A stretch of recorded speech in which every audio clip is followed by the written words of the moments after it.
வாழ்க வையகம், வாழ்க வளமுடன். குரு வாழ்க, குருவே துணை. வாழ்க வளமுடன், வாழ்க வளமுடன். நண்பர்களே,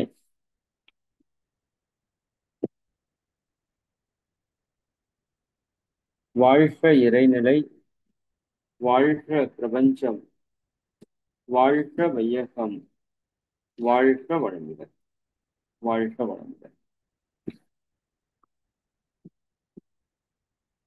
எல்லாம் வல்ல அருட்பேராற்றலையும் அதன் அனைத்து தன்மாற்ற நிலைகளையும் ஒரு சேர நினைந்து நன்றியுணர்வோடு வணங்கி இந்த தெய்வீக நிகழ்வை துவங்குவோம்.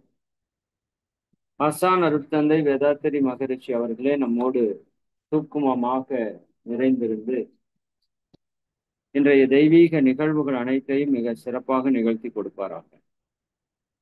வாழ்க வளமுடன், வாழ்க வளமுடன், வாழ்க வளமுடன், வாழ்க வளமுடன். இன்றைக்கு மிக்க மகிழ்ச்சி. ஆனந்த யோக பயிற்சியிலே மிக சிறப்பாக தங்களை ஈடுபடுத்தி கொண்டு ஆன்ம உயர்வை நோக்கிய ஒரு பயணத்திலே சிறப்பாக செயல்பட்டு கொண்டிருக்கின்ற அனைத்து அன்பர்களுக்கும் இந்த நேரத்திலே நம்ம வாழ்த்துக்களை தெரிவித்து மகிழ்கிறோம். அம்மா இன்னொரு ஹேண்ட் ரைஸ் பண்ணியிருக்கேன், அதுக்கும் கோகோஸ் கொடுத்து சொல்லணும். அதாவது இந்த பயிற்சியில உண்மையான வெற்றி எங்க அப்படி இருக்குது அப்படின்னு பார்த்தோம்னா, நம்ம தத்துவத்தை கேட்கறதுல வெற்றி இல்லை, தத்துவத்தை கடைபிடிப்பதுல தான் வெற்றி இருக்குது. அப்ப யாரெல்லாம் அந்த பயிற்சிகளை தொடர்ந்து சரியா செய்யறாங்களோ அதுதான் வெற்றியினுடைய அறிகுறி. அப்ப அதனுடைய வெளிப்பாடு தான் நாம் இப்ப பார்க்கிற இந்த தற்சோதனை படிவம். தற்சோதனை படிவம் ஃபில்அப் பண்றதுக்கே நமக்கு ஒரு என்ன வேணும்னா ஒரு கட்ஸ் வேணும். எல்லாராலையும் அதை ஃபில்அப் பண்ணிட முடியாது. ஆனா அதுல தொடர்ந்து இவ்வளவு அன்பர்கள் நீங்க சிறப்பா பண்ணிட்டு இருக்கீங்க அப்படிங்கிறது ஒரு பெரிய போற்றுதலுக்குரிய ஒரு விஷயம். 210 பேர்ல கிட்டத்தட்ட 172 பேர் நீங்க தற்சோதனை போடுறீங்க அப்படின்னா இது உண்மையாலுமே ஒரு நல்ல ஒரு ஆரோக்கியமான ஒரு விஷயம். அதுல கடுவெளி சித்தர் 100% பண்ணிட்டு இருக்காங்க, சட்டைமணி 100% பண்ணிட்டு இருக்காங்க. 2 பேரும் நம்பர் 1 பிளேஸ்ல இருக்காங்க. என்னுடைய விருப்பம் என்னன்னா 12 டீமும் நம்பர் 1 பிளேஸ்ல இருக்கணும், அதுதான். சரிங்களா? பத்திரகிரியார் ஒரு நபருடைய அது அவங்க பண்ணாதனால 94% ஆயிடுச்சு, செகண்ட் பிளேஸ் போயிட்டாங்க. பட்டினத்தாறுல 2 நபர்கள் பண்ணாம இருக்காங்க, அவங்க தேர்ட் பிளேஸ்ல இருக்காங்க. ஓகே, சரிங்களா? அவங்க 94% second place, Pattinathar third place 90%. மற்றவங்களாம் நியரரா இருக்கீங்க, ரொம்ப டிஃபரன்ஸ் உங்களுக்கு சொல்லவே முடியாது. இப்போ நந்தி தேவரில் 19 பேர்ல 2 பேர் ஃபில்அப் பண்ணல. 2 பேர் தான் ஃபில்அப் பண்ணல, பட் நம்ம டீம் கவுண்ட் 19 இருக்கிறதால 89% வந்துடுச்சு. அதே போல தேரையர்ல 16 பேர் தான் இருக்கிறோம், அதுல 2 பேர் தான் ஃபில்அப் பண்ணல, 88% ஆயிடுச்சு. வால்மீகில 3 பேர் ஃபில்அப் பண்ணாம இருக்காங்க, கணபதிதாசர்ல 4 பேரு, யூகி முனியில கிட்டத்தட்ட 6 பேர் ஃபில்அப் பண்ணாம இருக்காங்க, மச்சமுனியில 5 பேரும், போகர்ல 13, ராமதேவர்ல 9, 9 போக 5. மற்ற 172 பேரும் மிக சிறப்பாக இதை நீங்க செஞ்சுட்டு வர்றீங்க, ரொம்ப ரொம்ப சந்தோஷம். இது இன்னும் நீங்க முழுமையா பண்ணுங்க. ஃபர்ஸ்ட் வந்து எடுத்தோடனே பர்ஃபெக்ஷன் நோக்கி போக முடியாது, அது போனோம்னா அது சரியா வராது. நம்ம எல்லாத்தையுமே பர்ஃபெக்டா செய்யணும்னு நினைப்போம், அது தப்பு இல்லை. பட் எல்லாத்தையுமே பர்ஃபெக்டா எடுத்த உடனே செய்ய முடியாது இல்லையா? ஒரு என்ன சொல்றது, ஒரு மொபைல் போன் தயாரிக்கிறப்ப நீங்க எடுத்துக்கோங்க, அது எத்தனை ஆயிரம் முறை மாற்றத்துக்கு உட்பட்டது இல்லையா? ஒரு போன் தயாரிக்கிறப்ப எவ்வளவு பெருசா இருந்தது இல்லையா? தெரியுமில்ல உங்களுக்கு, போன் தயாரிக்கிறப்ப. அப்போ எப்பவுமே பர்ஃபெக்ஷன் 100% இருக்காது, போக போகத்தான் அது பர்ஃபெக்ஷனுக்கு வரும். அதனால அதை பத்தி கவலைப்பட வேண்டாம், ஜஸ்ட் ஃபார்ம் மட்டும் ஃபில்அப் பண்ணுங்கன்னு தான் நான் சொல்றேன். சரிங்களா? அதுக்கப்புறம் நீங்க பயிற்சியில செய்யறது ரெண்டாவதா வச்சுக்கோ. இந்த 172 பேருக்கும் வாழ்த்துக்கள். குறிப்பாக கடுவெளி சித்தர், சட்டைமுனி, பத்திரகிரியார், பட்டினத்தார் குழு அன்பர்கள் அனைவரையும் நம்ம வாழ்த்தி மகிழ்வோம். முதல் 3 இடங்கள் அவங்க சிறப்பா தொடர்ந்து இந்த வெற்றியை தக்க வச்சு கொண்டிருக்காங்க. அதுக்கு ரொம்ப வாழ்த்துக்கள். அடுத்தது இருக்கிறவங்களும் நீங்களும் ஜஸ்ட் ஃபில் பண்ண சொல்லுங்க. அவ்வளவுதான் நம்ம சொல்றோம். அதுக்கப்புறம் 100 மார்க் வாங்குறத பத்தி நம்ம யோசிப்போம். சரிங்களா? அந்த விதத்துல இந்த வெற்றி பெற்ற அன்பர்கள் அனைவருக்கும், இனிமேல் வெற்றி பெறக்கூடிய அன்பர்கள் அனைவருக்கும் வாழ்த்துக்களை தெரிவிப்போம். ஆனந்த யோக பயிற்சி அன்பர்கள் அனைவரும் அருட்பேராற்றல் கருணையினால் உடல் நலம், நீலாயுள், நிறை செல்வம், உயர் புகழ், மெய்ஞானம் ஓங்கி வாழ்க வளமுடன், வாழ்க வளமுடன், வாழ்க வளம். வாழ்க வளமுடன். இதுல அன்பர்கள் உங்களுக்கு ஏதாவது உதவி வேணும்னா உங்களுக்கு மேல இருக்கிற சேவை அன்பர்களை நீங்க வந்து தொடர்பு கொள்ளலாம். ஏதாவது அன்பர்கள் கிட்ட பேசணும், பேசினா அவங்க தொடர்ந்து பண்றதுக்கு வாய்ப்பு இருக்கு அப்படின்னா நான் கூட பேசுறதுக்கு தயார். சரிங்களா? இதுல தொடர்ந்து யாராவது பண்ணாம இருக்கிறாங்கன்னா அந்த நம்பர் கூட அனுப்புங்க. ஒரு சிலருக்கு நான் கூட பேசி அவங்கள மோட்டிவேட் நம்ம பண்ணலாம். சரிங்களா? சரி, மிக்க மகிழ்ச்சி. ரொம்ப சந்தோஷம். அனைவருக்கும் வாழ்த்துக்கள். நம்ம இப்ப சிந்தனைக்குள்ள செல்லலாம். வாழ்க வளமுடன்.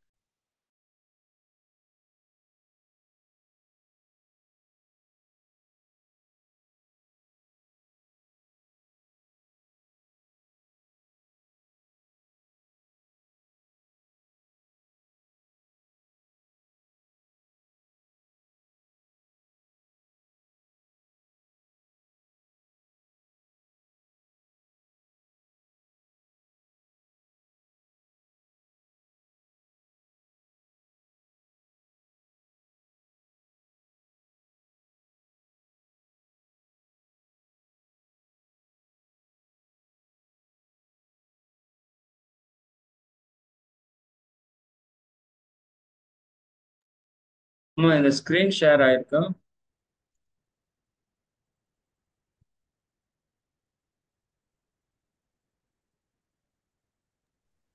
வரலைங்கய்யா, இன்னும் வரலைங்கய்யா. ஒரே நிமிஷம். வெல்கம். நன்றி, நன்றி. வாழ்க வளமுடன்.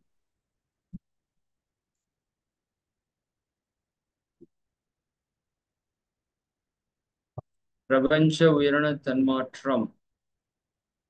நம்ம எங்க வந்திருக்கிறோம்? இங்க வந்துட்டோம்ல. இதுல தானே பேசணும். ஓகே. உங்களுக்கு இன்னும் அடுத்த வகுப்பு, அதுக்கு அடுத்த வகுப்புக்குள்ள இதை கம்ப்ளீட் பண்ணிடுவோம். இது கம்ப்ளீட் ஆனாதான் உங்களுக்கு இறைநிலை தவம் கொடுக்கணும். அதனால கொஞ்சம் ஃபாஸ்டா போறேன். ஓகே. இப்போ இந்த உயிர்கள் எப்படி ஒன்றா கூடி இணைந்து ஒரு கூட்டு வாழ்க்கை, காலனி வாழ்க்கைன்னு சொல்றோம் இல்லையா? நம்மளே காலனி காலனிங்கிற வார்த்தைய இடங்கள்ல பயன்படுத்தி இருக்கோம். காலனினா கூட்டாக வாழக்கூடிய இடம். அதுக்கு பேர் காலனி என்று பெயர். அப்போ இந்த உயிரினங்கள் தன்னை பாதுகாத்துக் கொள்வதற்காக ஒன்றை ஒன்று அதே இனத்தோடு இனம் சேர்ந்து கொள்கிறது. இப்ப மாடுகளோடு மாடுகள் சேர்ந்து கொள்ள, ஏன்னா மாட்டால மாட்டுக்கு பாதிப்பு வராது. பிடிச்சு சாப்பிட்றது, அடிச்சு கொள்றதெல்லாம் இருக்காது. சிங்கத்துக்கிட்ட இருந்தது அதுக்கு பாதுகாப்பு வேணும். அப்போ மாடு மாடு, மானும் மானும் சேருவது போல இந்த உயிரினங்கள், தாவர உண்ணிகள் எல்லாம் ஒரு பக்கம் சேருது. அதுக்கப்புறம் தாவரங்கள் எல்லாம் ஒரு பக்கம் சேருது. அதுல ஒரு பெரிய மிராக்கிள் என்னன்னா, அந்த ஜீவகாந்த அலையில அதனுடைய அனுபவங்கள் பகிரப்படுகிறது. அது வரைக்கும் நம்ம பார்த்தோம். சரி, இப்போ இந்த ஒன்றிலிருந்து ஒன்று அனுபவத்திலே அனுபவ பகிர்வு காந்த அலை மூலமாக நடைபெற்று கொண்டிருக்கிறது. இப்போ இரண்டு உயிரினங்கள் இப்படி பக்கமா நெருங்கி இயங்குது. இந்த இடத்த பாருங்க. இரண்டு உயிரினங்கள் பக்கமாக இப்படி நெருங்கி இயங்குறதுக்கான ஒரு வாய்ப்பு, சூழல் வந்து இயற்கையில அமையுது. அப்படி அமைந்த போது இதுக்கு முதுகு பக்கம் மேல, வயிற்று பக்கம் கீழே. இது இப்படியே நகர்ந்து நகர்ந்து பழகிருச்சு இல்ல? அப்ப இது முதுகு பக்கம் மேலையும் வயிற்று பக்கம் கீழையும் வந்தது. முதுகு பக்கம் சூரிய ஒளி படுறதால கொஞ்சம் கடினமாகவும், வயிற்று பக்கம் சூரிய ஒளி படாதால கொஞ்சம் மென்மையாகவும் இருக்கிறது. எல்லா உயிர்களுக்கும் அப்படித்தான் இருக்கும். நீங்க கவனிச்சு பார்த்தா தெரியும். அடிப்பக்கம் வயிற்று பகுதி எப்பவுமே சாஃப்டா இருக்கும்.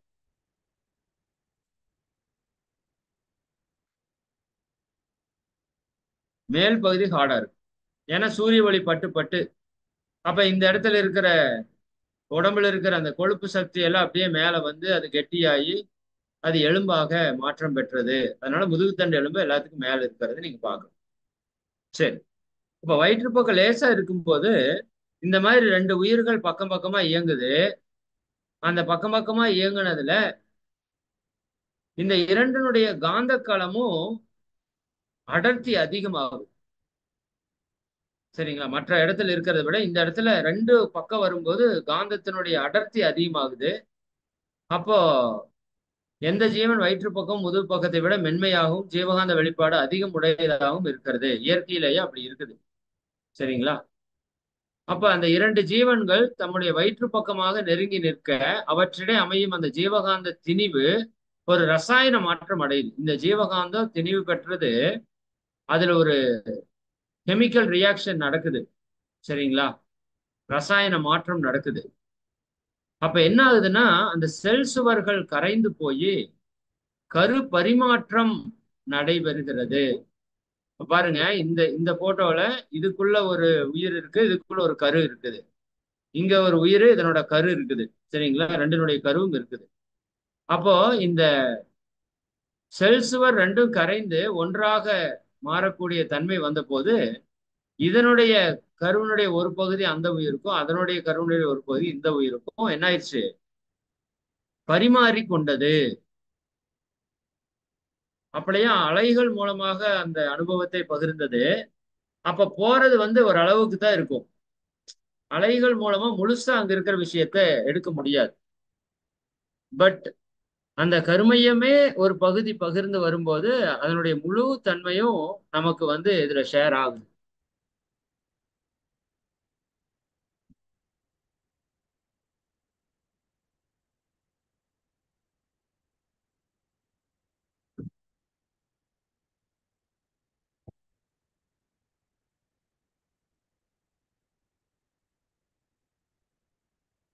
அப்ப இந்த கரு பரிமாற்றம் ஏற்படுகிறது. அப்ப இரண்டனுடைய அனுபவமும் மிகப்பெரிய அனுபவமாக மலர்ச்சி பெறுகிறது. இந்த மாற்றத்துக்கு அப்புறம் ரெண்டனோட செல்ஸ் வரும் ஒன்று சேர்ந்து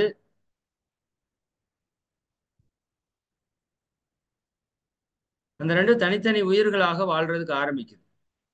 அப்ப இந்த கருமைய பரிமாற்றத்தால அந்த உயிர்கள் முன்பு இருந்ததை விட அனுபவத்தால் மேம்பட்டிருக்கு. உண்மையா? சரிங்களா? அதனாலதான் நம்ம குழந்தைகள் ஏன் இவ்வளவு அறிவு அதிகமா இருக்குது அப்படின்னா, அம்மாவுடைய அறிவு அப்பாவுடைய அறிவு இரண்டு அறிவும் சேரும் போது அதனுடைய ஆற்றலும் அறிவு அதிகமா இருக்கு. ரெட்டை வால் நல்லா நம்ம சத்தம் போடுவோம் குழந்தைகளை. அம்மாவோட வாள் அப்பாவோட வாள் ரெண்டு வாளும் சேர்ந்துருச்சு, அது ரெட்டை வாழா தான் இருக்கும். அப்ப இந்த மாதிரி ஒரு உயிருக்குள்ளேயே இன்னொரு ஒரு உயிரினத்தினுடைய அனுபவம் சேரும் போது அதனுடைய தன்மை இன்னும் அதிகமாக ஆற்றல் மிக்கதாக மாறுகிறது. சரி, இதுல பால் வேறுபாடு அப்படின்னு எப்போ உருவாச்சு அப்படின்னா, ஒண்ணுக்கு ஒண்ணு ஷேர் பண்ற வரைக்கும் பால் வேறுபாடே கிடையாது. சரிங்களா?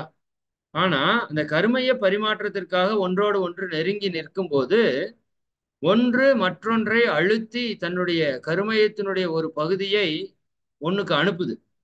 ரெண்டும் ஷேர் பண்ணிட்டு இருந்த வரைக்கும் பிரச்சனை இல்லை. இப்ப ஒரு ஒரு உயிரினம் ரொம்ப ஸ்ட்ராங்கா இருக்குன்னு வச்சுக்கோங்க, இன்னொரு உயிரினம் ரொம்ப சாஃப்டா இருக்குதுன்னு வச்சுக்கோங்க. உதாரணத்துக்கு ரெண்டு சம பலத்தோடு இருந்து நெருங்கி இயங்கணும்னு அவசியம் இல்லை. பட் ஒன்னு ஸ்ட்ராங்கா இருக்குது, ஒன்னு சாஃப்டா இருக்குது. அப்படி இருக்கும்போது அந்த ஸ்ட்ராங்கா இருக்கிறது அந்த சாஃப்டா இருக்கிறத அழுத்துது. சரிங்களா? அப்படி அழுத்தி அதைய என்ன பண்ணுது, தன்கிட்ட இருக்கிற ஒரு கருமையத்தை அந்த இன்னொரு உயிரினத்துக்குள்ள அது தள்ளி விட்டுருது. அப்ப அந்த அழுத்திய எந்த உயிர் அழுத்தம் கொடுத்ததோ அதை ஆணுன்னு சொல்லிட்டோம், எந்த உயிர் அழுத்தத்தை வாங்கியதோ அதை பெண் என்று சொல்லிட்டோம். அப்ப அந்த அழுத்தம் கொடுத்த ஆண் அப்படிங்கிற அந்த உயிர் அதனுடைய ஒரு பகுதி வித்து என்ற தன்மையில மாற்றப்பட்டு அது அந்த பெண் என்ற அழுத்தம் பெற்ற அந்த உயிரினத்திற்கு கொடுக்குது. அப்ப அழுத்திய ஜீவனை ஆண்னு வச்சுக்கிட்டோம், அழுத்த பெற்றதை பெண் என்று நாம தான் பிரிச்சு வச்சுக்கிட்டோம். சரிங்களா? நாம் பெயர் வைக்கிறப்ப அழுத்தியதை பெண் என்றோ அழுத்த பெற்றது ஆண் என்றோ வச்சிருந்தா கூட வச்சிருக்கலாம். சரிங்களா? அதுக்கெல்லாம் இலக்கணத்துல ஒரு தன்மை இருக்கு, ஏன் அப்படி வச்சிருக்காங்கிறது. சரி, அப்போ இந்த பால் உறவின் வழி சந்ததி உருவாகிறது. அப்ப இந்த ஆணிட்டு இருந்து ஒரு கரு, இங்க பாருங்க, இப்ப ஆணிட்டு இருந்து ஒரு கரு பெண்ணுக்குள்ள வந்து இந்த பச்சை கலர் ரவுண்ட் பண்ணி 2 கரு இருக்கு பாருங்க, சரிதானா? அப்ப இந்த 2 கருவும் இணைந்து ஒரு புதிய உயிரினமாக அந்த பெண்ணினத்திலிருந்து வெளிப்படுது. இப்ப இது வரைக்கும் இதற்கு கண்கள் 2 தான் இல்லையா? ஆணுக்கும் பெண்ணுக்கும் கண்கள் எத்தனை இருந்தது? 2 தான் இருந்தது. ஒன்னொன்னு, இதுக்கு ஒண்ணு அதுக்கு ஒண்ணு. இந்த கோடு போட்டிருக்காங்க பாருங்க சிவப்பு கலர்ல, கோடு கோடா, அதுதான் வந்து கண்ணு. அப்ப இதுக்கு ஆணுக்கு ஒரு கண்ணு பெண்ணுக்கு ஒரு கண்ணு இருக்குது. பட் இதுல இருந்து வந்த உயிரினத்திற்கு 2 கண் இருக்குது. ஏன்னா இது அம்மாவோடைய உயிரிடலையே இருக்கிறத சக்தியும் இருக்குது, அப்பாவோடைய உயிரில இருக்கிற சக்தியும் இருக்குது. அம்மாவோட உயிருக்கு இடப்பக்கம், அப்பாவோட உயிருக்கு வலப்பக்கமாக 2 தன்மையும் இந்த உயிர்ல வந்தது. சரிங்களா? அப்ப இது 3வது அறிவாக கண்கள் உருவாகுது. முதல்ல தோல் உருவானது பார்த்தோம். அப்புறம் சுவை அறிவு, வாய் உருவாச்சு, நாக்கு உருவாச்சு, சாப்பிட்டுச்சு, முழுங்குச்சுன்னு சொன்னோம். 3வது பார்க்கிற அறிவு. இப்ப இந்த இடத்துல உங்க எல்லாருக்கும் ஒரு டவுட் வரணும்.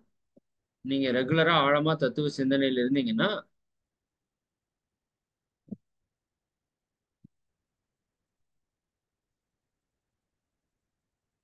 நமக்கு ஒரு டவுட் வரும். என்ன டவுட்டு? 5 புலன்கள் அப்படின்னு நம்ம இதுவரைக்கும் பேசினப்போ பஞ்சேந்திரிய தவத்துல மெய், தோல், அப்புறம் நாக்கு, 3வது மூக்கு தான் படிச்சிருக்கிறோம். 4வது தான் கண்கள், 5வது தான் காதுகள் இல்லையா? மெய், வாய், மூக்கு, கண், காதுன்னு தான் படிச்சிருக்கிறோம். தொல்காப்பியத்திலே ஒன்றறிவதுவே உற்றறிவதுவே இரண்டறிவதுவே அதனோட நாவே மூன்றறிவதுவே அதனோட மூக்கேன்னு தான் சொல்லியிருக்குது தொல்காப்பியமே. 4அறிவதுவே அதனோட கண்ணே, ஐயறிவதுவே அதனோட காதேன்னு சொல்லுது. ஆனா இங்க 3வது அறிவாக கண்கள் என்று சொல்றோம். என்ன காரணம்னா, இந்த உயிர்கள் தோற்றத்துல நிலத்திலிருந்து உயிர் உருவானது ஒரு வகை இருக்கு, நீர்ல இருந்து உருவான வகை ஒண்ணு இருக்கு. முதல்ல எங்க உருவாயிருக்கும்னா நீர்ல தான் உருவாயிருக்கும். சரிங்களா? முதல் உயிரினம் நீர்ல தான் உருவாச்சு. அதனாலதான் மீனை வந்து முதல் அவதாரமாக தசாவதாரத்தில் காமிச்சிருப்பாங்க, மச்ச அவதாரம் என்று. சரிங்களா?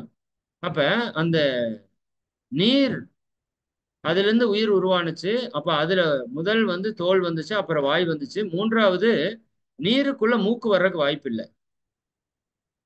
ஏன்னா நீருக்குள்ள சுவாசம் நிகழ்றது இல்லை, மூச்சு ஓட்டம் நிகழ்றது இல்லை. அப்ப அங்க கண்களுக்கு வேலை இருக்குது. சரிங்களா? கண்களுக்கு வேலை இருக்குது. கண் தண்ணிக்குள்ள பார்க்க முடியுது. பட் தண்ணிக்குள்ள என்ன பண்ண முடியாது? சுவாசிக்கிறது அப்படிங்கிறது நடக்காது. செதில்கள் மூலமா சுவாசிக்கிறதுக்கான அமைப்பு வந்ததுக்கு அப்புறம் அது செயல்பாடு வேற.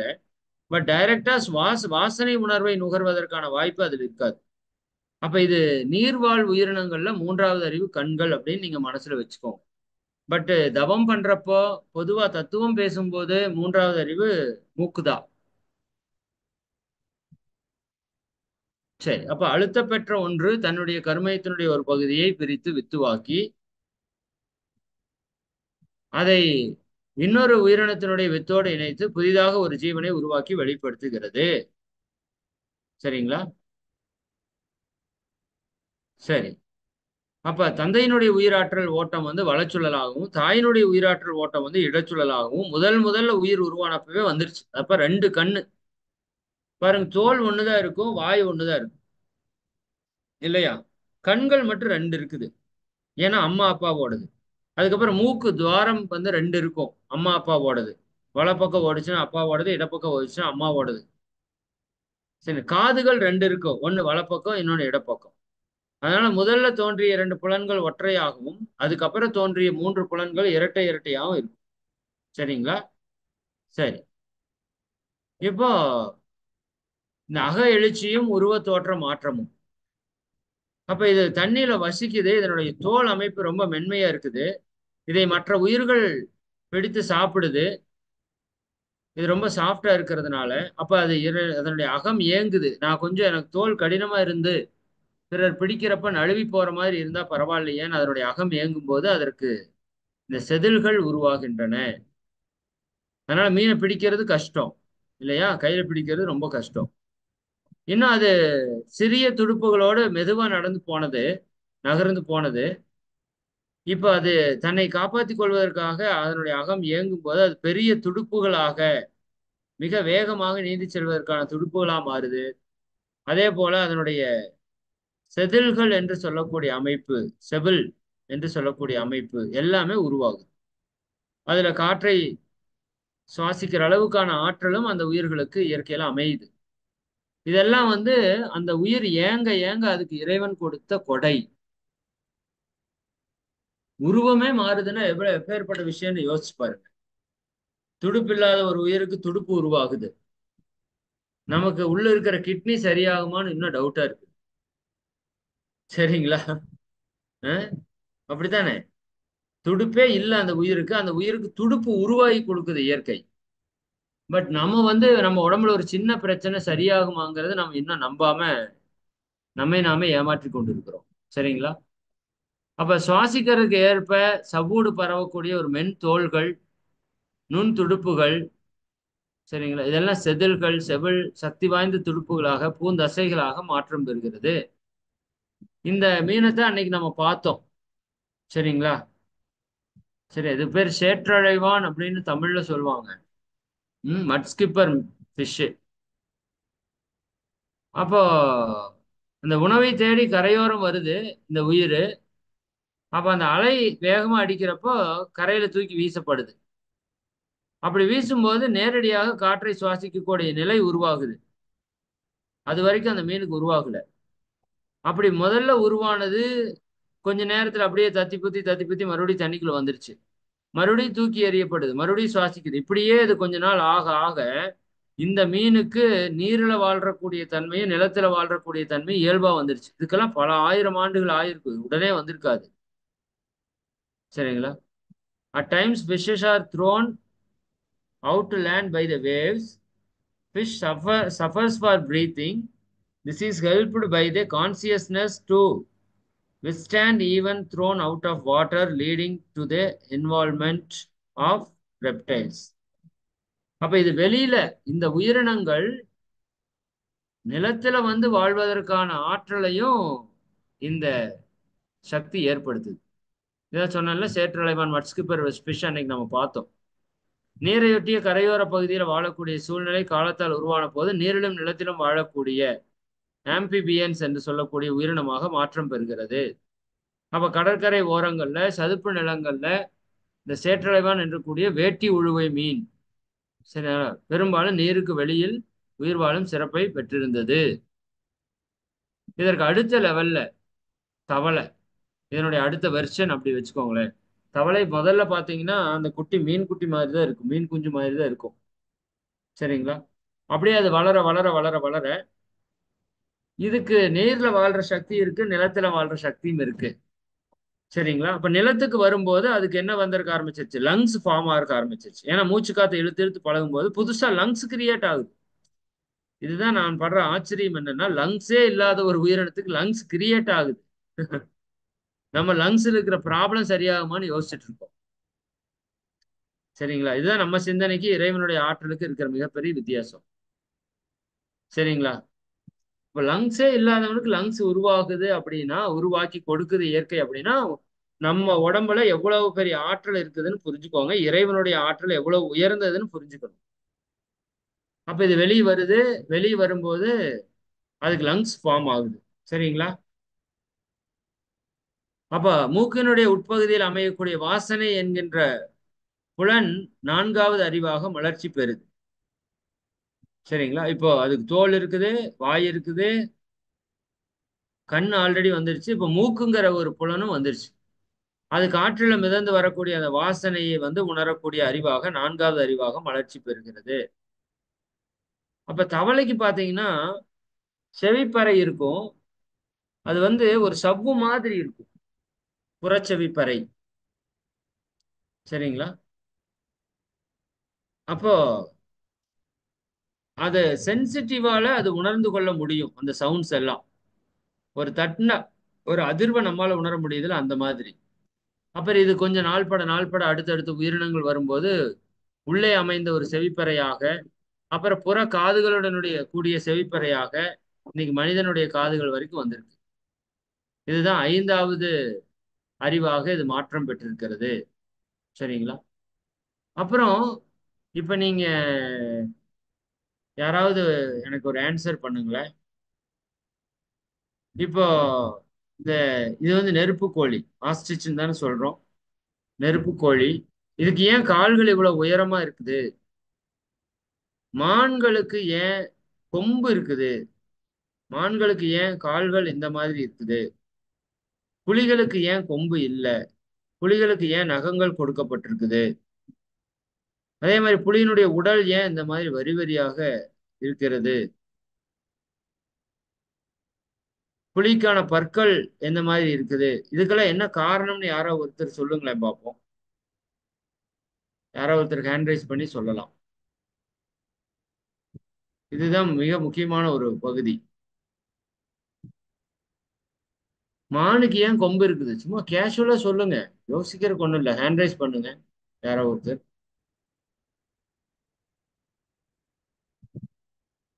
யாருமே சொல்லலையா? எல்லாரும் உள்ளதா இருக்கீங்களா? ஓகே. புஷ்பராணி அம்மா, பானுமதி அம்மா. பானுமதி அம்மாட்ட கேட்டுருவோமா? ஓகே, பானுமதி அம்மா சொல்லுங்க. ஆ ஆஸ்ட்ரிச் வந்து வேகமாக ஓடுறதுக்காக இரை தேடுதலில் அதுக்காக அதுக்கு வந்து கால் வந்து உயரமா இருக்கு. So okay. வேகமா ஓடணும் அப்படின்னா மெல்லிசான கால், வேகமாக ஓடக்கூடிய கால். ம் ம் மானுக்கு வந்து கொம்பு வந்து அது தற்காப்புக்காக. Okay okay. புலிக்கு வந்து பற்கள் வந்து அது சாப்பிடுற சாப்பாட்டுக்கு அது கிழிக்கிறதுக்கு அவ்வளவு ஸ்ட்ரென்த் அதுக்கு வேணும். நகமும் வேணும், பல்லும் வேணும். அப்புறம் அதனோட ஸ்ட்ரைப்ஸ் வந்து எதுக்குனாக்க அது வந்து அது ஒரு கேமஃபிளேஜ் மாதிரி. எப்படின்னா அந்த மரங்களுக்கு நடுவுல வந்து அது மறைஞ்சு வந்து ஆஹ் ஆஹ் பதுங்கி இரை தேடுறதுக்கு அது வந்து அதுக்கு உபயோகமா இருக்கு. எக்ஸலண்ட்மா, அருமை அருமை அருமை, சிறப்பு சிறப்பு. அப்ப அன்பர்களே, இப்ப அம்மா சொன்னது உங்க எல்லாருக்கும் தெளிவா புரிஞ்சிருக்கும். இதுதான் மிக முக்கியமான விஷயம். இப்ப மானுக்கு ஏன் கொம்பு இருக்குது அப்படின்னா, அம்மா அவங்க சொன்னது போல அது தற்காப்பு, தன்னை பாதுகாத்து கொள்ளணும் இல்லையா? தனக்கான உணவை வேட்டையாடி தன் தேவையை நிறைவேற்றி கொள்ளணும். அதே போல பிற உயிர்களிடமிருந்து தன்னை பாதுகாத்துக் கொள்ளணும். அப்ப பாதுகாப்பு, பராமரிப்பு என்ற 2 விஷயம் மகரிஷி அடிக்கடி சொல்லுவாங்க. இறைவன் நமக்கு கொடுத்த மிகப்பெரிய கொடை இந்த பாதுகாப்பு, பராமரிப்பு. அப்போ ஒவ்வொரு உயிரும் தன்னை பாதுகாத்துக் கொள்வதற்காக, நன்றிங்கம்மா, மிக்க நன்றி, தன்னை பராமரித்துக் கொள்வதற்காக என்னென்னவெல்லாம் கேட்குதோ இயற்கை, இறைநிலை அத்தனையுமே கொடுத்துருங்க. அதான் கான்செப்ட், நம்ம புரிஞ்சுக்க வேண்டியது. இப்போ அந்த கோழி இனம் இரையை பிடிக்கிறதுக்கு மிக வேகமாக ஓடணும் இல்லையா? அப்ப அது வேகமாக ஓடுவதற்காக அந்த கால்கள் அப்படி வடிவமைக்கப்பட்டது. அதே போல மான்களுக்கு மிக வேகமாக அது ஓடணும், அதுக்காக கால்கள் வடிவமைப்பு. அது இன்னொரு உயிர் ஏதாவது அதை தாக்கறதுக்கு வந்துச்சுன்னா அதை முட்டி அது சரி பண்ணும். ஏன்னா இது கடிச்சு கொள்ள முடியாது, இது சைவ பிரயாணி இல்லையா? அப்ப தன்னை அதனால பாருங்க, மாடு கொம்பு இருக்கும், எருமை மாடு கொம்பு இருக்கும், சரிங்களா? குதிரைகளுக்கு மிக வேகமாக ஓடக்கூடிய திறன் இருக்கும். கால்கள்ல பேக் சைடு காலில் அந்த பலத்தை இயற்கை கொடுத்துருக்கும். ஒட்டகச்சிவிங்கி பேக் சைடு கால்கள்ல பலத்தை கொடுத்துருக்கும். ஏன்னா அது உதைச்சாலே இந்த உயிரினங்கள் வந்து செத்துரும், அந்த அளவுக்கு பவர்ஸ் வந்து அதுகிட்ட இருக்கு. அப்ப சிங்கம் புலிக்கு கொம்பு தேவையில்லை, ஏன்னா அது வந்து ஒரு வேட்டையாடக்கூடிய ஒரு பிராணி இல்லையா? அது இன்னொரு உயிரினத்திலிருந்து தன்னை காப்பாற்றணும்னா பல்கள், நகங்கள் மூலமாகவே கடித்து குதறி பிற உயிர்களை அது கொன்றுவிடும், காப்பாற்றிக் கொள்ளும். அதனால அதற்கு அப்படி இருக்குது. அவங்க சொன்ன மாதிரி அது தன் உயிர் வாழ்க்கைக்காக அதனுடைய கலர் முதல் கொண்டு அத்தனையுமே மாற்றி இயற்கை கொடுத்துருக்கு. சரிங்களா? அப்போ எந்தெந்த இடத்துல இருந்து எந்தெந்த உயிருக்கு என்னென்னவெல்லாம் தேவையோ அது எல்லாமே இயற்கை என்ன பண்ணுதுங்க, கொடுத்து கொண்டே இருக்கிறது. அதுதான் மிக முக்கியம். இது நம்ம அன்னைக்கே பார்த்தோம், வாட்டர் ஸ்ட்ரிடர். சரிங்களா? எது மேல? தண்ணி மேல அது வாக் பண்ணுது. சரிங்களா? அதனோட பாடி வெயிட் வந்து 4 கால்லையும் டிஸ்ட்ரிபியூட் பண்ணி, சரிங்களா, அது வேகமாக ஓடக்கூட முடியும். எதுல? இந்த தண்ணி மேல. தண்ணி மேல நடக்கிறது சாதாரண விஷயமா? அப்ப இந்த உயிர் இதுக்கு தண்ணிக்குள்ள இருக்கிற உயிரை பிடிக்கணும். பட் தண்ணிக்குள்ள போனா அந்த உயிருக்கு தெரிஞ்சிடும். அப்ப மேலேயே நிக்கணும். அதை நம்ம அன்னைக்கு வீடியோலையும் பார்த்தோம் இல்லையா? இப்ப கொக்கு ஏன் வெள்ளையா இருக்குது? ஏன் கால் ஹைட்டா இருக்குது? ஏன் மூக்கு நல்லா ஷார்ப்பா லென்த்தா இருக்குது அப்படின்னா, இது தண்ணியிலேயே நீண்ட நேரம் நின்று பிடிக்கணும் இல்லையா? மீனை பிடிக்கணும்னா தண்ணியில நீண்ட நேரம் நிக்கணும். அப்ப தண்ணியில உடம்பு படாம இருக்கணும். பட்டுச்சுன்னா மீன்கள் ஓடிடும். அப்ப கால் ஹைட்டா இருக்குது. அது ஒல்லியா இருக்கணும். சரிங்களா? அப்பதான் மீன்கள் வந்து அதுல சிக்கிறதுக்கு வாய்ப்பு இருக்குது. வெயில்லயே நிக்கிறதால அதற்கு வெண்ணிறமான தன்மை கொடுக்கப்பட்டிருக்கு. அது ரிஃப்ளெக்ட் ஆகி போயிடும். சூடால அது பாதிக்காது. வாய் அலகுகள் மீனை பிடிப்பதற்காக நீளமாக கொடுக்கப்பட்டிருக்கிறது. சரிங்களா? அப்ப கூர்ந்த கண்கள் ஆந்தை போன்ற உயிரினங்களுக்கு, பூனை போன்ற உயிரினங்களுக்கெல்லாம் கூர்ந்த கண்கள் இருக்குது. கூர்ந்த காதுகள். எதற்காக? அது அடுத்த உயிரினத்திலிருந்து தன்னை பாதுகாத்துக் கொள்வதற்கு அல்லது தன்னுடைய இரையை பிடிப்பதற்காக. மானெல்லாம் அப்படியே ஏதோ ஒரு சின்ன சவுண்டு கேட்டா கூட அப்படியே திரும்பி அப்படியே காதை தூக்கி ஷார்ப்பா கேட்கும். கவனிச்சிருக்கீங்களா? சரிங்களா? அதே மாதிரி கூகை என்று சொல்லக்கூடிய ஆந்தை இனங்கள் சப்தமே இல்லாம பறக்கும். மிகப்பெரிய விஷயம் இதெல்லாம். அவ்வளவு ஸ்பீடா பறந்து வரும். பட் சவுண்டே இருக்காது. எப்படி பாருங்க ஆச்சரியம். சரிங்களா? அப்ப உணவு சாப்பிட்றதுக்கு ஏற்ற வாய் பகுதி. இப்ப கொக்குக்கு இந்த மாதிரி வாய் இருக்காது. கிளிக்கு வேற மாதிரி இருக்கு. ஏன்னா அது பழங்கள் சாப்பிடணும். அது மீனை பிடித்து சாப்பிடணும். சரியா? அப்ப இதுல ஹையஸ்டா இருக்கிறது பச்சோந்தி. இது அன்னைக்கு வீடியோல நம்ம பார்த்தோம். சூழலுக்கு ஏற்ப நிறம் மாறக்கூடிய தன்மை இறைவன் இந்த பச்சோந்தி கொடுத்துருக்கிறான். இதுதான் ரொம்ப இருக்கிறதுலயே ரொம்ப அதிசயமா பார்க்க வேண்டிய ஒரு விஷயம். அப்ப மனுஷனுக்கு அதுல இருந்து நம்ம சூழலுக்கு தகுந்த மாதிரி நல்லதுக்காக மாறிக்கொள்றது தப்பு இல்லை. சரிங்களா? தவறானதுக்காக மாற வேண்டாம். அப்போ ஒரு உயிரினத்துக்குள்ள இத்தனை பவர்ஸ் இறைவன் கொடுக்குறான் பாருங்க. பச்சோந்தி அது இருக்கிற இடத்துக்கு தகுந்த மாதிரி கலர் அதுவே சேஞ்ச் ஆகி அதனோட பாடி. இது எவ்வளவு பெரிய விஷயம் யோசிச்சு பாருங்க. இன்னைக்கு நம்ம அந்த மாதிரி ஏதாவது ஒரு பொருள் கண்டுபிடிக்க முடியுமா? சரிங்க. அந்த எந்த சூழல் இருந்தாலும் அந்த சூழலோட கலருக்கு தகுந்த மாதிரி இதனோட பாடி கலர் சேஞ்ச் ஆகுதுன்னா அது எவ்வளவு கெமிக்கல் ரியாக்ஷன் நடக்கணும், அந்த பாடியில நடக்கணும். மெராக்கிள்ஸ் இதெல்லாம் இல்லையா?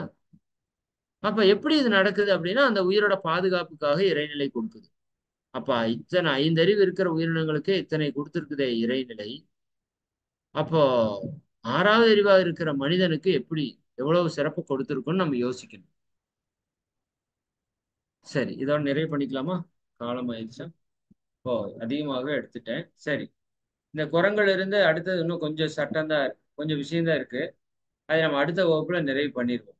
அடுத்த வகுப்பு ரொம்ப இம்பார்ட்டன்டான ஒரு வகுப்பா இருக்கும். அடுத்த வகுப்பு இதை நிறைவு பண்ணிட்டோம் அப்படின்னா நாம் என்னத்துக்கு போயிடலாம்? இறைநிலை தவத்துக்கு உங்களுக்கு போயிடலாம். சரிங்களா? Right, right. மகிழ்ச்சி. ரொம்ப சந்தோஷம். இல்லை நம்ம அடுத்த வகுப்பே கூட உங்களுக்கு இறைநிலை தவம் கொடுத்துடலாம். ஜஸ்ட் ஒரு 5 மினிட்ஸ் இதை நீங்க கேட்டுருங்க. ஓகேவா? இவ்வளவு நேரம் இருந்துட்டீங்க எல்லாருமே. ஏன்னா ஒரு தவத்தை ரொம்ப தள்ளி போட வேண்டாம். இன்னைக்கு டேட் 8 ஆயிடுச்சு. நாளைக்கு கூட 10 ஆயிரும். Okay, right. ஒரு 5 மினிட்ஸ் இதை முடிச்சிடறேன். இது அதுக்கு இறைநிலை தவம் முடிச்சதுக்கு அப்புறம் இது இன்னும் கொஞ்சம் டீப்பா எக்ஸ்பிளைன் பண்ணிடுறேன். ஏன்னா தவம் மிஸ் ஆகக்கூடாது. இப்ப என்ன நடக்குது? இன்னும் 4 ஸ்லைடு தான் இருக்குது. ஓகேவா? பட் 4 ஸ்லைடும் எக்ஸ்பிளைன் பண்ண வேண்டியது நிறைய இருக்கு.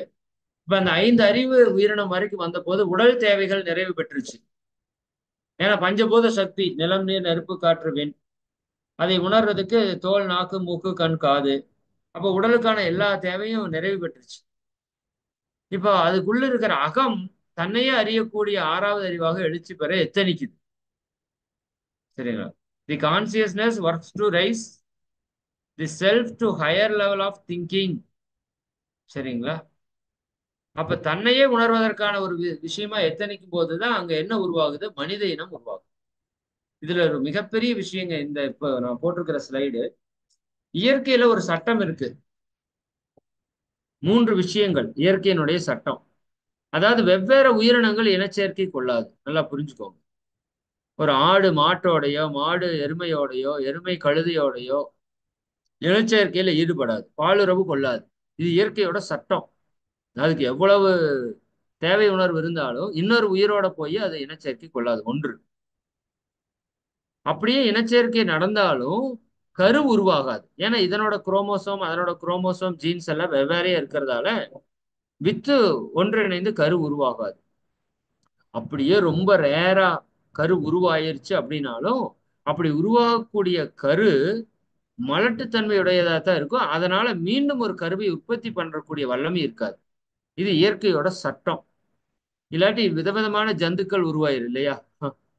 சரிங்களா? இப்படி ஏதாவது மற்ற மற்ற உயிரினத்தோட உயிரினங்கள் இனச்சேர்க்கை கொண்டு உருவாச்சுன்னா அப்புறம் மிக பிரம்மாண்டமான நம்ம நினைச்சு கூட பார்க்க முடியாத இந்த நிறைய ஆங்கில படத்துல வரக்கூடிய பல்வேறு உருவங்கள்ல உயிர்கள் தோன்றிடும். கச்சமுச்ச கச்சமுச்சான்னு ஆயிரும்.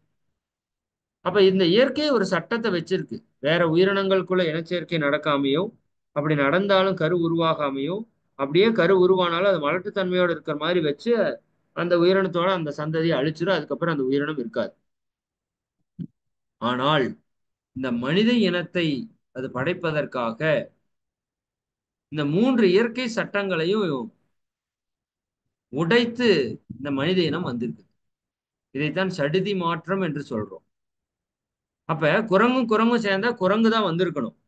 அப்ப குரங்கு கூட இன்னொரு வேற்று ஒரு உயிரினம் இணைந்த போது அங்க 3 இயற்கை சட்டமும் உடைக்கப்பட்டிருக்கு. 2 உயிரினம் இணைஞ்சிருக்கு. இணைஞ்சதற்கு கரு உருவாயிருக்கு. கரு உருவானது மலடு இல்லாமல் அடுத்த உயிரை உற்பத்தி பண்ற அளவுக்கு தகுதியோடு இருக்குது. அப்படி வந்த போதுதான் மனித இனம் தோன்றி இருக்குது. முதல் மனிதர் தோற்றம் இப்படிதான் நடந்திருக்குதுன்னு மகரிஷி சொல்றாங்க. அப்ப குரங்கு கூட வேற எந்த உயிரினம் இருக்கலாம் அப்படின்னு பார்த்தப்பதான் நம்ம முன்னோர்கள் யாழி என்ற ஒரு உயிரினத்தை நமக்கு கோவில் சிற்பங்கள்ல நீங்க பார்க்கலாம். சிங்கம் போல ஒரு உயிரினம் இருந்திருக்கும். அதுக்கு பேர் யாழி. அது சிங்கம் அல்ல, அது யாழி. அப்ப குரங்கும் யாழியும் ஒன்று சேர்ந்துதான் மனித இனம் உருவாச்சுன்னு சிலருடைய கருத்து இருக்குது. பட் வேற்று இனம் இன்னொரு இனம் இணைஞ்சிருக்கு குரங்கு கூட. அதனால நமக்கு சிங்கத்தினுடைய அந்த யாழினுடைய தன்மையும் குரங்கனுடைய தன்மையும் நம்மளுடைய உடல் மன தன்மையில இயல்பாவே இருக்கு. அப்ப அப்படிதான் முதல்ல மனிதன் வந்து உருவாக்கப்படுகிறான் இயற்கையால.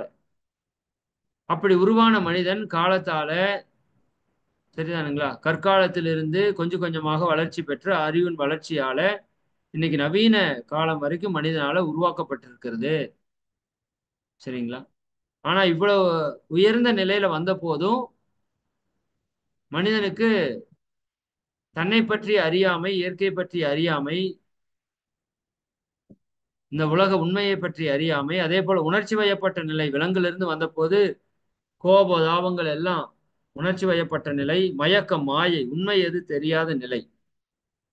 அப்ப இந்த 3 நிலையால மனிதன் இன்னைக்கு என்ன பண்ணிட்டு இருக்கு? 6 தீய குணங்களுக்கு ஆட்பட்டு பொருள் புகழ் செல்வாக்கு புலனின்பத்திலே மயங்கி விளைவு என்ன என்று அறியாமல் வினையை செய்து துன்பத்தை அனுபவித்துக் கொண்டிருக்கிறது. இதான் இன்னைக்கு மனிதனுடைய நிலை. அப்ப இறைநிலையுடைய தெளிவு வரும்போது இறை நீதியை நாம் உணர்ந்து கொள்கிறோம். அறநெறிப்படி வாழ ஆரம்பிக்கிறோம். தூய்மை பெறுகிறோம். அப்போ முழுமைத்தன்மையை நோக்கி நம்ம செல்கிறோம். இதை பத்தி நான் விளக்கமா அடுத்த வகுப்புல சொல்றேன். இப்ப மகிழ்ச்சி என்ன சொல்றாங்க? தெய்வ அறிவே திருந்திய அறிவாம். இறைநிலையோட அறிவு தான் திருந்திய தெளிவான அறிவு. உய்யும் நல்வழி உள் உணர் தவமே. இறைவனை உணர்வதற்கான நல்வழி உள் உணர் தவமே. செய்யும் வினைகளை சீரமைத்திட நாம் செய்யக்கூடிய செயல்களை மாற்றி அமைத்துக் கொள்ளும் போது சீராக சரியாக அமைத்துக் கொள்ளும் போது ஐயமில்லை அரும்பிறவி தொடர். நீங்க பயப்பட தேவையில்லை. கண்டிப்பா பிறவி தொடர் அறுக்கலாம். பட் தவத்தையும் நம்ம செயல் மாற்றத்தையும் நம்ம ஏற்படுத்தி கொண்டே இருக்கணும் அப்படின்னு சொல்லி மகரிஷி நிறைவு பண்றாங்க. சரிங்களா? சரி, ஓகே, மிக்க மகிழ்ச்சி. அடுத்த வகுப்புல நாம இறைநிலை தவம் அதற்கான விளக்கத்தை பெற்று அந்த தவத்தை ஏற்று இருக்கிறோம். சரிங்களா? எல்லாரும் தயாரா வந்துக்கோங்க. எல்லாரும் அந்த 1 வீக் விரதம் வந்து இப்போ வரை கடைபிடிச்சிட்டு இருப்பீங்கன்னு நம்புறோம். இன்னும் சிறப்பா அதை செயல்படுத்துங்க. இந்த 2 நாள் நல்லா பயிற்சி எல்லாம் நல்லா பண்ணி தயாரா வாங்க. இறைநிலை தவம் ரொம்ப ரொம்ப ஒரு பவர்ஃபுல்லான ஒரு மெடிடேஷன். அது பண்ண உங்களுக்கே தெரியும். சரிங்களா? அதை அடுத்த வகுப்புல நம்ம கத்துக்கலாம். மிக்க மகிழ்ச்சி. அனைவருக்கும் நன்றி. அனைவரும் அருட்பேராற்றல் கருணையினால் உடல் நலம், நீலாயுள், நிறை செல்வம், உயர் புகழ், மெஞ்ஞானம் ஓங்கி இறை உணர்வு, அறநெறி, கல்வி, தனம், தானியம், இளமை, வலிவு, துணிவு, நன்மக்கட் பேர், அறிவில் உயர்ந்தோர் நட்பு, அன்புடைமை, அகத்தவம், அழகு, புகழ், மனித மதிப்புணர்ந்து ஒழுகும் பண்பு, பொறையுடைமை எனும் பேறு 16 பெற்று பெருவாழ்வு வாழ்க. வாழ்க வளமுடன், வாழ்க வளமுடன். நண்பர்களே, இப்போ கிட்டத்தட்ட உள்ள ஒரே ஒரு முக்கியமான அறிவிப்பு உங்க எல்லாருக்கும் நான் சொல்ற கடமைப்பட்டிருக்கிறேன். என்ன அறிவிப்புனா, இப்ப நம்ம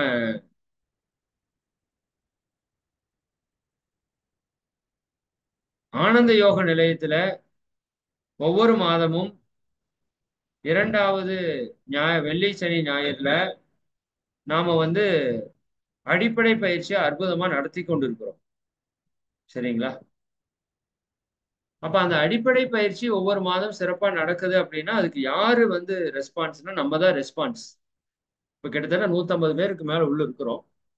இப்ப நான் உங்க எல்லாருக்கும் ஒரு தாழ்மையான வேண்டுகோள் சொல்றேன். ஒரு வீடியோ ஒண்ணு உங்க குரூப்ல ஷேர் ஆயிருக்கு.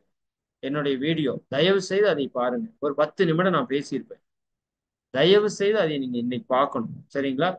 இப்ப அதை சாப்பிட்டுட்டு ஒரு 3 மணிக்குள்ள அந்த வீடியோ பார்த்துட்டு அதில் நான் ஒரு செயல் சொல்லியிருப்பேன். உங்களுக்கு தெரிஞ்ச ஒரு 10 நபர்களுக்கு இந்த மாதிரி 11, 12, 13 ஆனந்த யோகா நிலையத்துல ஒரு கோர்ஸ் ஒன்று நடக்குது. பயிற்சி ஃப்ரீ தான். அது உணவுக்காக மட்டும் நம்ம ஒரு 1000 ரூபாய் கட்டணம் வாங்குறோம். 3 நாள் தங்கி உணவு கொடுக்கறதுனால வாங்குறோம். மற்றபடி பயிற்சி கட்டணம் இல்லாம இலவசம் தான். சரிங்களா? அப்ப அந்த கோர்ஸை பத்தி நீங்க தயவு செஞ்சு ஆளுக்கு ஒரு 10 பேருக்கு சொல்லணும். சொன்னது மட்டும் இல்லாம நீங்க யாருக்கு சொன்னீங்க அப்படின்னு ஒரு கூகுள் ஃபார்ம் அனுப்புவோம். அதுல உங்க பேரு, போன் நம்பர் போட்டுட்டு நீங்க யாருக்கெல்லாம் சொன்னீங்களோ அவங்க பேரு, போன் நம்பர், என்ன பதில் சொன்னாங்க, இந்த 3 விஷயத்தை நீங்க எங்களுக்கு ஷேர் பண்ணணும். யாரெல்லாம் உண்மையாலுமே இந்த குருவுக்கு காணிக்கை செலுத்துறதுக்கு முயற்சி பண்றீங்கன்னு நம்ம பாத்திரலாம். சரிங்களா? ஒரு 10 பேருக்கு அவங்க சொன்னா வருவாங்க வரமாட்டாங்க அப்படி எல்லாம் ஒன்றும் யோசிக்காதீங்க. ஒரு 10 பேருக்கு கூப்பிட்டு இந்த மாதிரி ஒரு கோர்ஸ் 11ஆம் தேதி தொடங்குதுங்க. காலையில 10 மணிக்கு தான். ஒரு 3 நாள் பயிற்சி மிக அற்புதமா இருக்கும். வாய்ப்பு இருந்தா கலந்துக்குவாங்க அப்படிங்கறது சொல்லுங்க. ஒரு சிலர் சரின்னு சொல்லுவாங்க, ஒரு சிலர் அடுத்த தடவை போறம்பாங்க, ஒரு சிலர் வீட்டுக்கு கேட்டு சொல்றம்பாங்க. என்ன பதில் சொல்றாங்களோ அதை நோட் பண்ணி வச்சுக்கோங்க. அதை அப்படியே எங்களுக்கு நீங்க மெசேஜ் தான் அனுப்பணும். இது நம்ம குருவுக்கு நம்ம செய்யக்கூடிய ஒரு காணிக்கை. இது மாதத்திற்கு 1 மணி நேரம் ஒரு நாள் இந்த வாய்ப்பு நமக்கு கிடைக்குது. புண்ணியத்தை நம்ம பெருக்கிக் கொள்வதற்கு இது மிகப்பெரிய வாய்ப்பு. இது கொஞ்சம் போராட்டமா இருக்கும், கஷ்டமா இருக்கும். மற்ற பயிற்சி செய்யறதை விட இது சேலஞ்சா இருக்கும். பட் நாம தான் இதை செய்தாகணும். சரிங்களா? இன்னைக்கு உலகம் போற நிலை உங்களுக்கு தெரியுது. எவ்வளவு துன்பத்துல மக்கள் வாழ்றாங்கன்னு புரியுது. இன்னும் நம்ம கர்மாவை நம்ம கழிச்சுக்கிறதுக்கான ஒரு வாய்ப்பை இதை நீங்க பயன்படுத்திக்கோங்க. பிறருடைய துன்பத்தை போக்கும் போது நம்முடைய கர்ம வினை முற்றிலுமாக அழிக்கப்படும். அதுதான் உண்மை. அப்ப நீங்க எல்லாரும் வாய்ப்பு பயன்படுத்தி இப்ப ஏவைபியிலிருந்து 200 பேர் இருக்கிறோம். 200 பேர் ஆளுக்கு 10 பேர் சொன்னீங்கன்னா 2000 பேருக்கு அந்த மெசேஜ் போயிடும். அதனால இதுக்குள்ள இருக்கிற இன்சார்ஜஸ் எல்லாமே உங்களோட டீம் மெம்பர்ஸ் எல்லாத்தையும் மோட்டிவேஷன் பண்ணி அவங்களுக்கு தெரிந்த 10 அன்பர்களுக்கு இந்த செய்தியை பகிர்ந்து அதுக்கு வாட்ஸ்அப் மெசேஜும் அனுப்பிச்சிருக்கிறோம், போஸ்டரும் அனுப்பிச்சிருக்கிறோம். அதை எல்லாருக்கும் ஷேர் பண்ணி விடுங்க. சரிங்களா? அதற்கான வீடியோவை தயவு செய்து நீங்க எல்லாரும் பார்த்து அதுக்கான கூகுள் ஃபார்ம் அனுப்பிச்சிருக்கிறோம். அதை நீங்க ஃபில்அப் பண்ணணும். சரிங்களா? நிச்சயமா இந்த வாய்ப்பை நீங்க சிறப்பா பயன்படுத்தி. மிக்க நன்றி. வாழ்க வளமுடன். அம்மா நிறைவு பண்ணிக்கலாம்.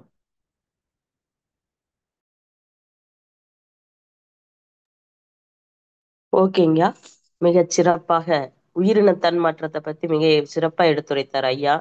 சேற்றிலைவான் தவளையிலிருந்து எப்படி வந்துச்சு, காது எப்படி வந்துச்சு, கண் எப்படி வந்துச்சு, கூர்மையான கண்கள், காதுகள், மானுக்கு எதுக்கு கொம்பு கொடுத்துருக்காங்க, புலிக்கு நகைய கொடுத்துருக்காங்க அப்படிங்கிறத மிக சிறப்பா எடுத்துரைச்சாரு. அதுக்காக தன்னோட பாதுகாப்பும் பராமரிப்புக்காகவே அது கொடுத்துருக்கு. தன்னைத்தானே தகவமைச்சுக்கிட்டு உணவை தேடுறதுக்காகவும் அதோட வடிவம், குணம், அதோட நல்லியக்கம், இரையாட்சி நடத்தும் சீர்கள் எல்லாம் சொன்னாரு.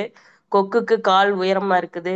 இதெல்லாம் மிக சரிதான். கூகை எப்படி அது ஒளி எழுப்பாம வர்றதுங்கிறத பத்தியும், உணர்விற்காக ஒரு கிளி எப்படி அதோட இது இருக்கிறத பத்தியும், சூழலுக்கு தகுந்த மாதிரி மாறும் பச்சோந்தி இடத்தை பத்தியும், ஆறாவது அறிவு எப்படி வந்தது அப்படிங்கிற, மனிதன் எப்படி வந்தான், குரங்குமும் வேற்றொரு உயிரினம் ஏற்படும், அது ஏற்பட்டாலும் கரு உருவாகாது, உருவானாலும் அது இதாகாது, மலடாதான் இருக்கும் அப்படிங்கிறத பத்தியும், அது ஏதோ ஒரு சடுதி மாற்றம் ஏற்பட்டிருக்கு, குரங்கும் யாளிக்கும் ஒரு சடுதி மாற்றம் ஏற்பட்டதுதான் மனித இனம் வந்திருக்கிறா அப்படிங்கிறத பத்தியும் மிகச் சிறப்பா எடுத்துரைத்த ஐயா அவர்களை நாம் நன்றியுணர்வோடு வாழ்த்துவோம். இறை ஆசிரியர் இறை மதன் ஐயா அவர்களும் அவர்களின் அன்பு குடும்பமும் வாழ்க வளமுடன்.